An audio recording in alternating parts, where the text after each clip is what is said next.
Welcome back. We'll start the second portion of Sports Extra in Pine Island. The Panthers hosting the Lourdes Eagles. Excuse me. We're going to start with Lourdes on offense at the Panthers 21. Great work by the Eagles O-line, making Chuck Sibley, Lourdes alma mater, proud. A big hole for Max Peterson, accelerate and score 7-0. Now in the second quarter, Lourdes knocking on the doorstep. How about a fullback handoff? Ed Lovely gets in to double the Eagles' lead, 14-0. Double-digit deficit for the Panthers, no problem. Bentley Leggero, count them with me. That's 1. There's 2 and 3. Cuts forward, 4, 5. And then 1 more. Make it 6. Foot race, 20, 10, 5.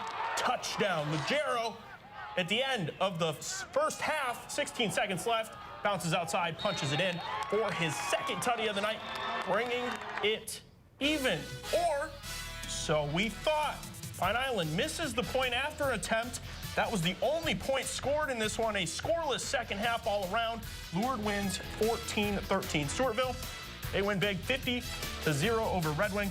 And as for PEM, they shut out the Zumbrota Mazeppa Cougars on the road, 17-0. And they do want to note that Lourdes game caller called in, said it was a hard-hitting ground and pound. That is 5 in a row for the Eagles. And now Dover Iota, they beat Lake City by 10. As for Albert Lee, they fall short on the road at Worthington, 22-14. A couple stats there in that Lake City game. For Dover Iota, Landon Leonard's 25 carries, 165 yards, 3 TDs. Keegan Ryan for Lake City, 18 catches, 137 yards, 73-yard touchdown. Aaron Liu as well, 7 receptions, 82 yards, 2 TDs there. Big performances. Stats. Well, he made his Sports Extra debut last week, and we brought him back for more. Our Matt Rainier joins us in the studio. Matt did great, Julian. You were gone. I know you were watching, but he did great. Watching. He's got a good one for us tonight. How's it going, Matt? It's been going good for me, guys. You know, a little bit cold here this past weekend, but it was a great night for football as the St. Agnes Aggies took on the Austin Packers. And like you said, a great matchup in Spam Town. Austin entered this matchup at 1-4, whereas the Aggies, they entered it undefeated 5-0. Already up by a touchdown now. The Aggies find themselves in the red zone. Landon Mickelson takes the snap, moves outside the pocket, fires and connects with tight end Keegan Flood, and makes it a 2-score game in favor of St. Agnes. And a quick 3 now puts the Aggies back on the doorstep of the goal line near the end of the first quarter. Mickelson hands it off to Adam Hernandez, who finds the lane, misses 1 tackle, sheds another, and gets in for the touchdown. 21-0 for the Aggies. And now midway through the second, the Packers, they need a stop. And Mickelson for Aggies, he's going to step up, fires in the pocket, but it's tipped over the middle and picked off by Cale Tubby, who finally is brought down, and his turnover set up the Packers in enemy territory.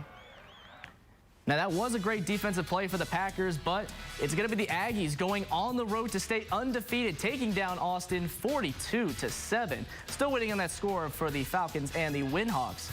And now looking around at some other games for tonight. Blossom Prairie, they are getting the shutout against Hayfield as the Awesome Blossoms took down the Vikings 31-0. And the shutouts, they're going to continue. The Falcons of Fillmore Central defeating the Lewiston Altura Cardinals 40-0. Still waiting on that score, and the final score as well for the Cardinals and the Knights, 26-12 in favor of the Cardinals. And finally, the Cotter Ramblers fell to the Rushfield-Peterson Trojans by a final score of 30-70.